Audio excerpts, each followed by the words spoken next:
Good evening class. Today we are going to study factors affecting transient stability from the unit power system stability.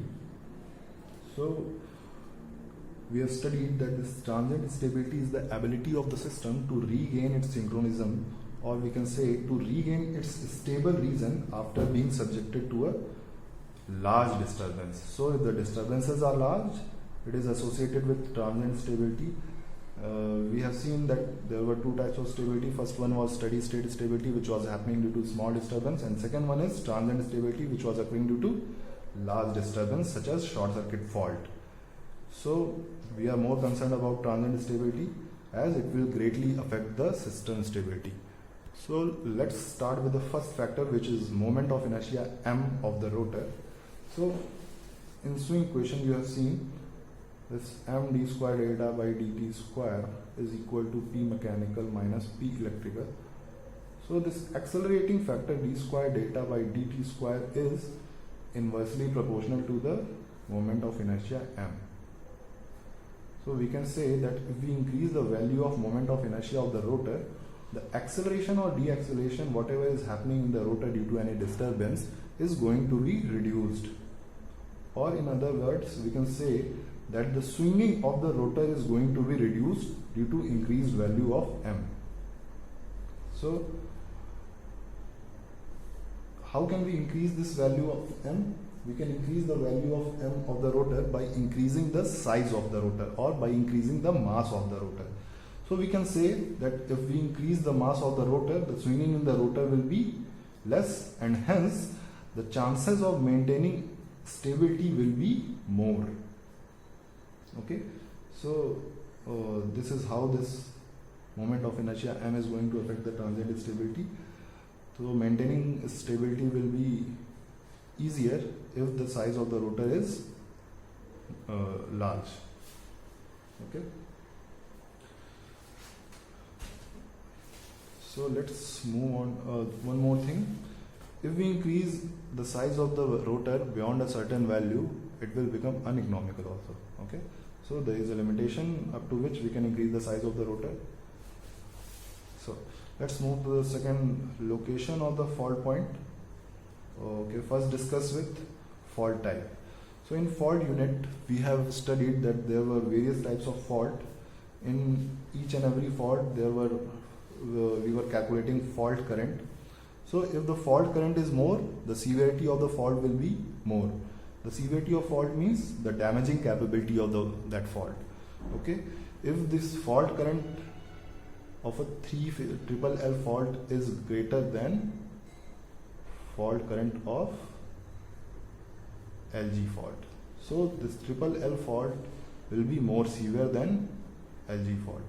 So as the severity of the fault is increased, we can say from swing equation only that change in electrical power output is going to be increased, and hence this accelerating factor is going to be increased.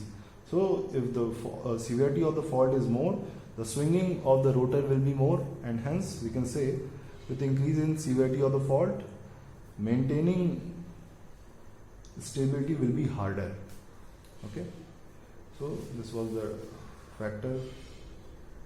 Then we will discuss the second one, location of the fault point. Say that this location of the fault point from the generator also affect the transient stability.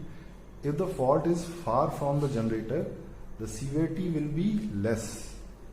So hence we can say if the fault is away from the generator, the severity of the fault will be less as compared to this location. Okay, hence maintaining stability in this case will be easier as compared to this case. So this is the location factor. Now let's see the methods of improving transient stability. So these are a few points in which you will see that first 3, 4, 5 points are almost similar. So let's start with the first point by increasing the value of P max. So if we increase the value of P max for the same machine, we can improve the transient stability of that system. So suppose this was the electrical output from the machine, this is the mechanical input, this was the operating point. So if we somehow increase the value of P max,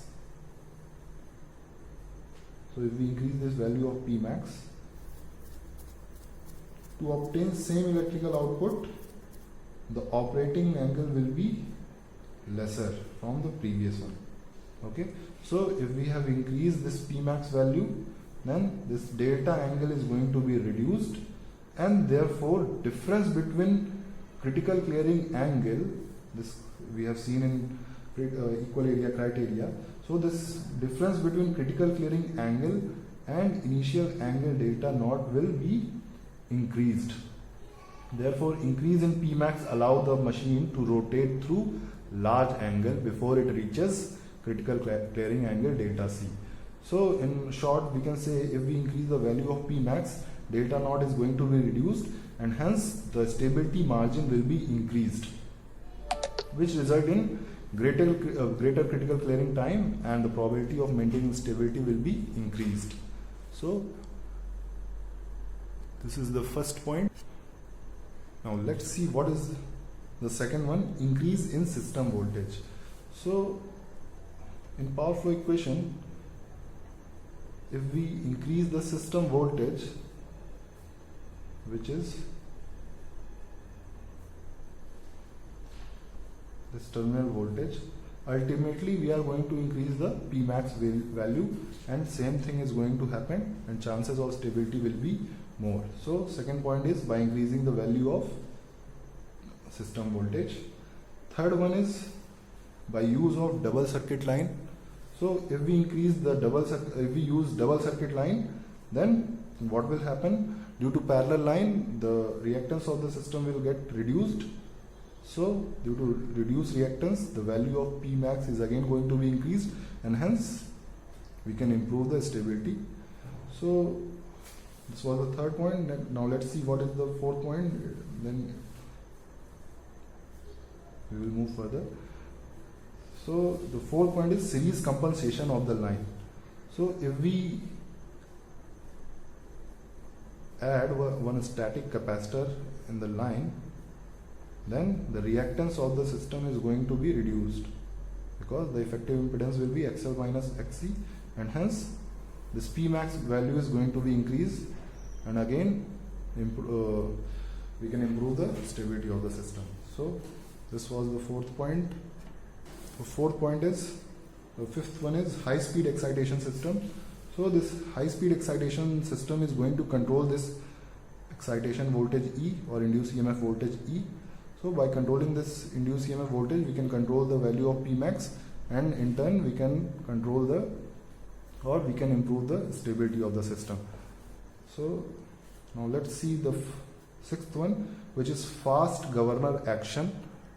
So with fast acting governor control, swing can be reduced by increasing or reducing mechanical input. So by fast acting governor control, we can control this mechanical input. Okay. So swing can be reduced by increasing or reducing this P mechanical value to the turbine. So to overcome the increase or reduction in this electrical power output, we can control this mechanical power input to match with this electrical power output, so that the swing can be reduced and stable operation can be maintained.